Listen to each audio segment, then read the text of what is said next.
So in this video, this man named Dorsey Resource, he's going to talk about how the media, how the deep state, the people that's behind the scenes that's controlling the United States corporation, which is the same people that own the Federal Reserve as well as the media, how they put out and they advertise lies and propaganda that they use against Donald Trump, because once he ran for president, he automatically became enemy number one. Meanwhile, all the awful things and criminal activities that people in the Democratic Party have done, they go virtually unpublicized. But yet, there were incidents where people have came out the woodworks and claimed that Donald Trump had raped women, and later on it came out that those things were not true. And then the man who said that those things weren't true, and they dragged him through the mud, he ended up winning his case in court, but that wasn't publicized. As well as they don't mention the fact that how Donald Trump helped out black people in Miami, as well as he paid off a man's mortgage, a black man's mortgage, and he's done other, good things. He gave loans out to black people, all types of stuff.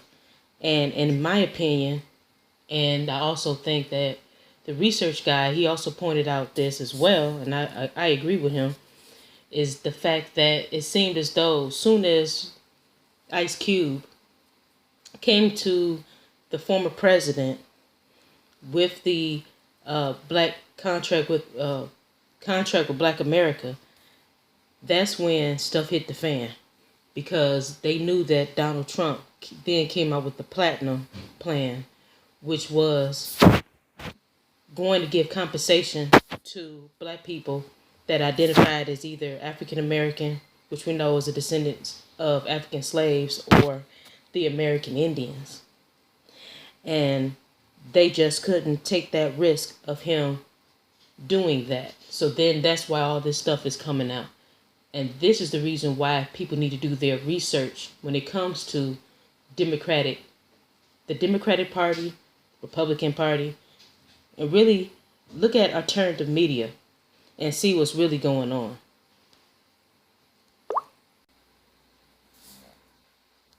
So this dude had a net worth around $4 million.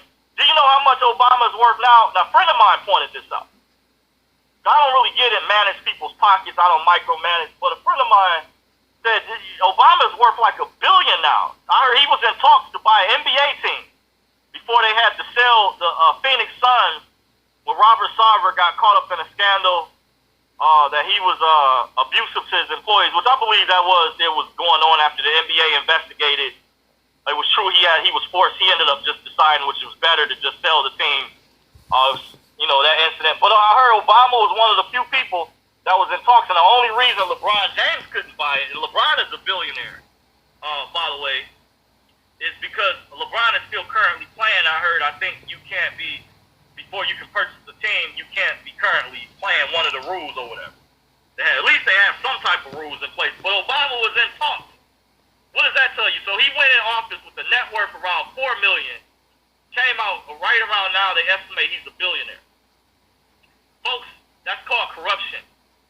I don't think Trump, the reason I say overall, despite all this BS I hear about Trump made his money legitimately from real estate, golf courses, hotels, businesses. These other people grit. They become politicians. They create an organization and buy up mansions. You guys know which organizations I'm talking about. They don't do stuff for the people. They claim to care about the people. That's called grifting. That's not genuinely caring. That's not sincere. So it's more I could say I was about to go really hard, but I'm not. I'm going to hold my peace. I was going to go cut in really hard. But, think about that. I remember, I have a good memory. They mentioned this on public TV where Obama's net worth was $4 million at the time, around that amount. And now the dude, he's a billionaire. But they Trump is a demigod. He shouldn't have all this money. He doesn't care about poor people. This, that, and other. When he did all this stuff, the stories, rappers, getting loans from him. They were all friends with this dude till he ran for president. Was squeaky clean, no dirt on him until this dude, like he mentioned, he runs for president. He becomes enemy number one. But yet, you got all these people who have photos with him. You can still pull up online. He was on the Oprah Winfrey Show. Even won an award with Jesse Jackson's Rainbow Push. Not saying that the man was perfect, because I heard about the stuff with the apartments and stuff like that. Okay, certain things about the Central Park 5 I think is blown out of proportion. In my opinion, he didn't know all the details at first. He was just going off how people weigh in on stuff off of emotion, which anybody does when they ask people just to weigh in. He's not at fault, passing in times of change. But they don't tell you the story out about the black man that changed Trump's tire. He found out who the black man was, paid his mortgage off. And it was true that the woman who was homeless in one of his apartments, he allowed her to live there rent-free. He put up Jennifer Hudson's family after the situation that she was involved in with her family. He put her up in a hotel or whatever on a house. A lot of these stories, numerous, there's more stories than that. Check with the guy that's at a lot of his rallies. I know some people don't like the guy that's part of this group, Blacks for Trump. I don't know his name. But he tells the story how Trump looked out for black men in Miami. A lot of stories, despite all the negative publicity and the BS. But it's interesting, they put these other people on a pedestal and I just brought up a lot of, and there's other things Obama has done. All the corruption, him and Hillary as well, even Bush.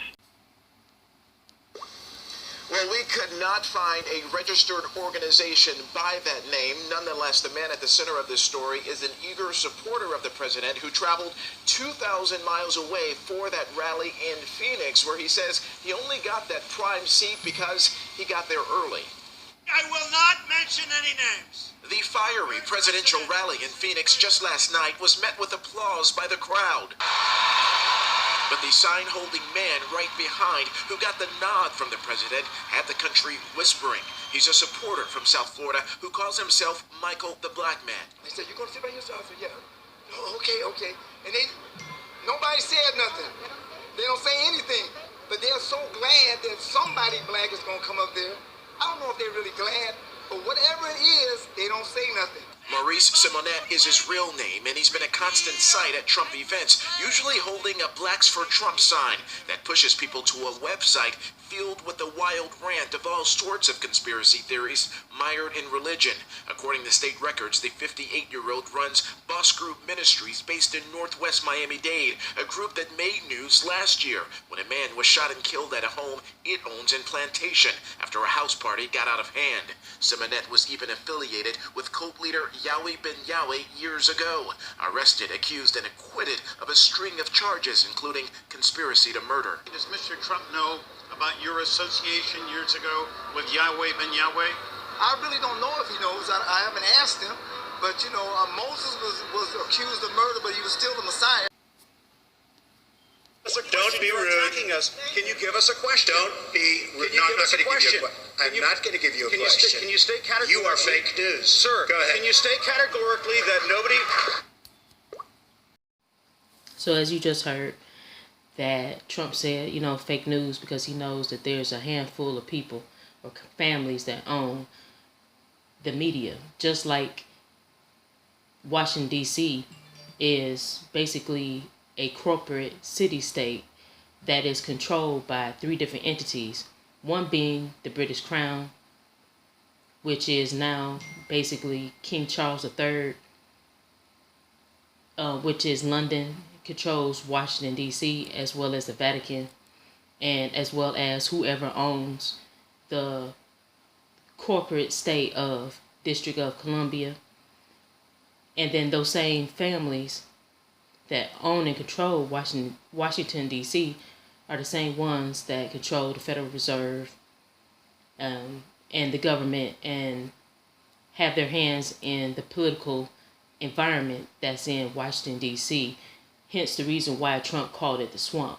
And he called Republicans that are leaning towards Democratic values, he called them rhinos, because they're not real, true Republicans. And then you have the Democrats who's trying to hide behind the Democratic Party and they're really communists. Okay? So you have all that going on, and that's what he meant by the swamp. And that's the reason why, in my opinion, why they really don't want Trump in office, because he vowed to clean up the swamp. Okay? Now, let's look at this. It says here, it says major media companies that control TV stations were likely owned by a few major wealthy people, such as the Cox family, which still controls a plenitude of cable and TV stations, the Gannett family, and a bit later the Sinclair family, and its hundreds of stations, and of course the Murdochs with Fox. And here's an article by Vanity Fair by Eric Lutz, published August 25th, 2023. Georgia Republicans say they'll move to remove Fulton County DA, District Attorney Fani Willis, from office with the new state law, amid calls for civil war and a newly announced congressional probe into the Georgia prosecutor who indicted Trump. State GOP lawmakers in Georgia are calling on a newly established commission to oust Willis from elected office. Fani Willis announced an indictment against Donald Trump on 13 charges related to his efforts to overturn the 2020 election results in Georgia. Okay, so that's the propaganda that they're using against Trump. That's the latest propaganda they're using, but what they fail to realize, and what they know that the main people that's in the public don't know, is that any president that knows about any sort of funny business dealing with the election has the right to see what's going on and to investigate. Whereas governor of Michigan, Whitmer, and other people, a part of the Democratic Party, were doing a lot of funny business in Michigan, where people that was dead was listed as voters, people that wasn't even old enough to vote was listed as being voters in the election. And then Dorsey Resource, he had mentioned that there was even situations where at one of the election offices, which was TCF Center in downtown Detroit, a lot of the windows were covered up, and then those people was escorted out of TCF Center to the Department of Elections. So, and then there were several affidavits of people seeing election fraud and corruption in the state of Michigan. So the former president had the right to look into that. So what he did was not wrong, but they know that the average citizen doesn't know anything about that. So anyways, that's why the Republicans in the state of Georgia, that's why they created a committee to remove or replace district attorneys that don't do what they're supposed to be doing. Okay, it says, we've seen the scowl of millions, but never before in this context, Donald Trump, the strawberry blonde former president, was booked, fingerprinted, and mugshot in Georgia Thursday evening. The 45th president, now inmate P01135-809. It is not a comfortable feeling, he told Fox News Digital afterward. But once again, his Republican allies are rallying to his defense, seeking not only to run political interference for him, but also remove Fulton County District Attorney Fani Willis from office, potentially undermining the prosecution entirely. There was the usual framing by the MAGA crowd of Trump as some kind of martyr, which is his grim expression in the booking photo, was presumably meant to convey, God bless President Trump, wrote Congressman Jim Jordan, who announced a probe earlier in the day into Willis over the indictment. The circumstances surrounding your actions raise serious concern about whether they are politically motivated, the House Judiciary Committee chair wrote in a letter to Willis. But more concerning than Jordan's gambit is a play on the state level by Georgia Republicans to remove Willis to get Trump's case thrown out. In a Facebook post earlier this week, State Senator Clint Dixon accused the DA of prosecuting the ex-president to become some sort of leftist celebrity and said he would call on a newly formed committee of political appointees to take action against her. That commission, approved by Republican Governor Brian Kemp in May, was ostensibly created to make it easier to oust progressive, reform-minded DAs. I'm not going to stand idly by as a rogue or incompetent prosecutors refuse to uphold the law, the governor said ahead of the law's signing. In this case, of course, Dixon and the Republicans are seeking to use the law to target Willis, not for any reform efforts, but explicitly because she brought charges against Trump and his allies. Crucial to the functioning of our democracy. Georgia, like every state, has laws that allow those who believe that results of an election are wrong, whether because of intentional wrongdoing or unintentional error, to challenge those results in our state courts. The indictment. Right here you see that on The Truth Is, he talked about something that was very interesting. He talked about how the district attorney in Fulton County, Fani Willis, how she is involved in both the Young Thug case and Trump's indictment. She involved in both these indictments, right? However, the thing that's so interesting about this is the fact that you have this lady has allegedly been involved romantically with a guy that was a blood gang member. Now, we know that allegedly Young Thug, he's a part of a blood gang, which they claim is YSL, right? But then you also have YFN, and then one of his enemies, which is also a rapper who's in jail, I think, is also a blood gang member who's against him, right? And you're going to hear the theory that The Truth is going to tell you about the reason why Young Thug allowed himself to be arrested and how Trump is interlinked with all this stuff because of the district attorney, Fani Willis, how she's connected to both of these situations. Okay, so check this out.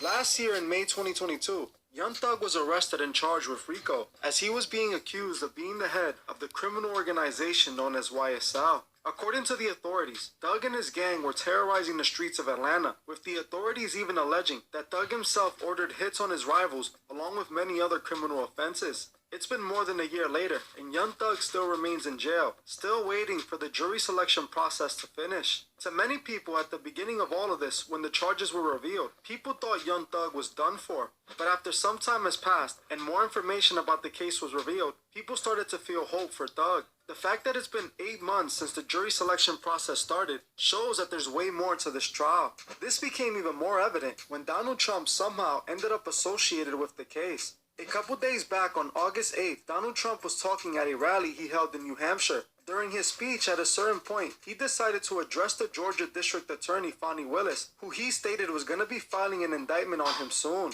Trump said, "They say there's a young woman, a young R-word in Atlanta. She's a R-word. And they say, I guess they say, that she was after a certain gang, and she ended up having an affair with the head of the gang, or a gang member. And this is the person that wants to indict me. She got a lot of problems." In this speech, Trump stated that Fani Willis was having an affair with the head of a gang, or a gang member she was after. So essentially, according to Trump, Fani was having an affair with either Young Thug or YSL Mondo, or anyone a part of the YSL gang. The thing is, after looking into this story isn't true. After I looked into the situation, it appears that Fani Willis was actually representing one of the YSL members, which is YSL Mando, as his defense attorney. She did this before she became district attorney. From what I found, she didn't have a relationship with YSL Mando, but she did represent them in court. This to me is already suspicious, since what are the odds of that? Now I did find something interesting that's being alleged about Fani Willis. According to some reports online, Fani Willis allegedly had a relationship with an individual by the name of Big Nut. If you guys don't know who this man is, he was associated with YFN Lucci, which was a direct opposition to Young Thug, and also was Rich Homie Quan's manager.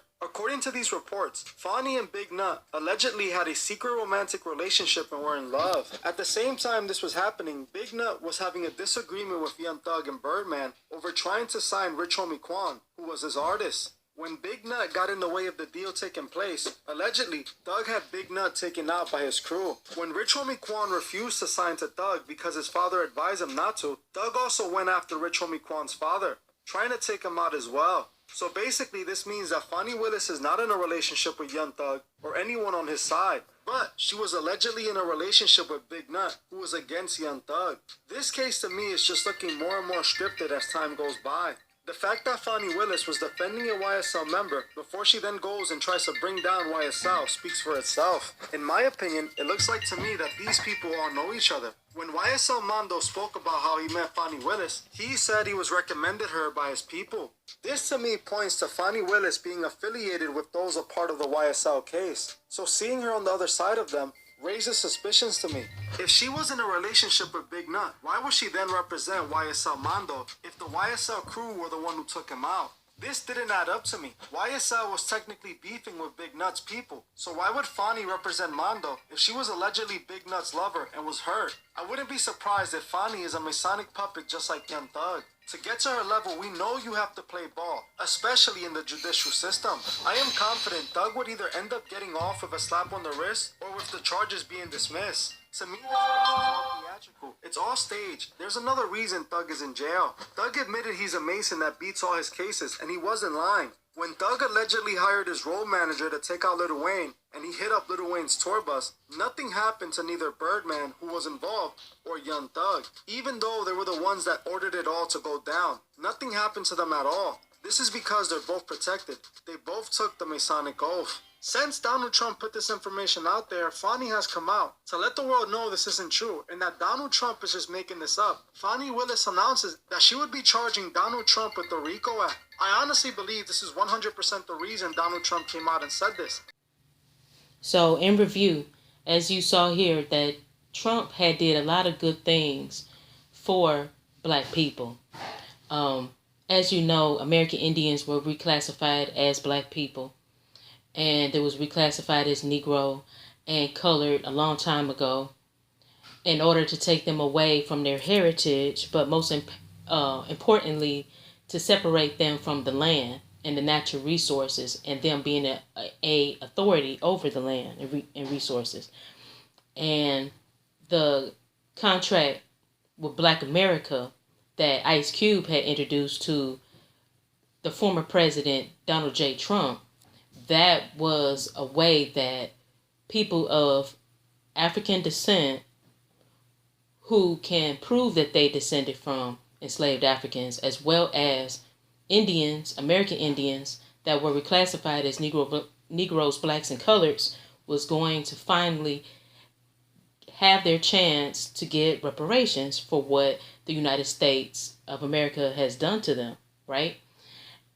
But also, to add to this, is that Trump had vowed to clean up the swamp. And the swamp is basically the elite families that's behind the scenes controlling Washington, D.C., and trying to have control over the politics in Washington, D.C., okay? And those families who do not agree with the agenda that President Trump has, or former President Trump has, that they want him out. And therefore, I believe that's the reasons why, too, all these indictments came out. And that the district attorney, Fani Willis, she probably is a Masonic puppet. And that's being controlled by, billionaires, because they want things to go a certain type of way to benefit them and not benefit the United States economy. but to benefit them economically, okay?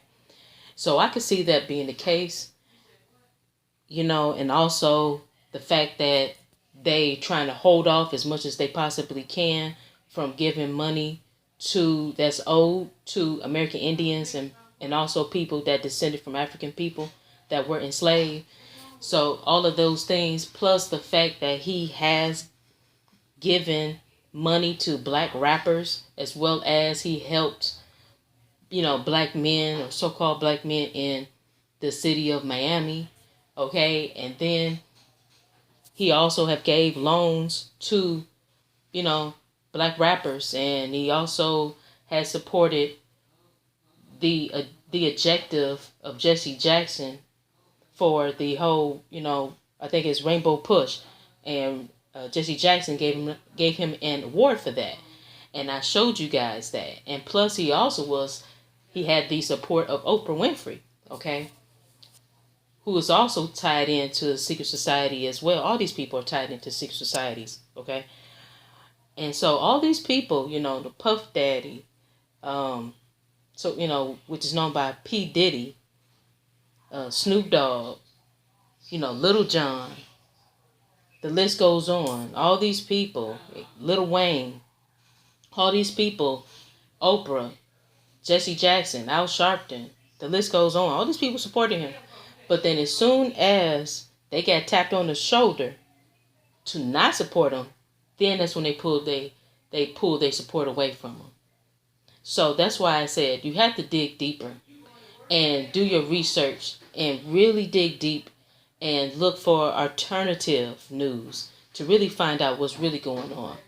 Because you can't believe everything face value that the mainstream media pushes out, because they're owned and controlled by billionaire families, okay?